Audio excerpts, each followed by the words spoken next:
statement on the launch of Movement for Defense of Democracy, MDD, against the illegitimate Ruto regime.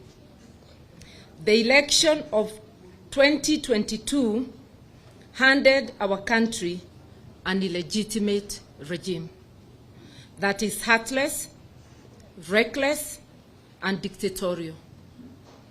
Kenya Kwanza regime is dangerous for our democracy. And therefore, to restore back our country on the path to prosperity, this illegitimate regime must go.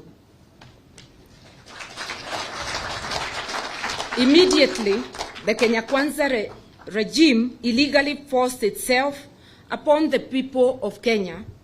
It embarked on measures whose effect has been to make the cost of basic commodities and services unaffordable to a great segment of our population. This illegitimate regime heartlessly removed subsidies to food, unga, electricity, petrol, diesel, and paraffin, thereby increasing the bus fares, removed subsidies to school fees, and has made life unbearable to a majority of Kenyans. Ruto has instead launched a massive propaganda campaign against the subsidies program that was meant to secure the lives of millions of Kenyans from the harsh economic realities.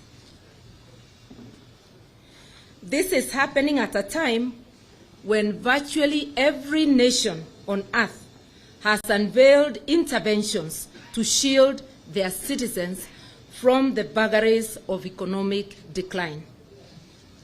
Fellow Kenyans, 2 weeks ago, on the 22nd day of February this year, we gathered at the Jivanji Gardens and gave the illegitimate Kenya Kwanza regime a 14-day ultimatum to remove all these cruel policies, and failure to which Kenyans would take transformative actions. At that meeting, we said that all subsidies to basic commodities must be restored and taxes must come down within 14 days. We said the process of disbanding and remaking the IEBC must stop completely because it was an exercise in futility, which is null and void, and which is designed to create a William Ruto Commission.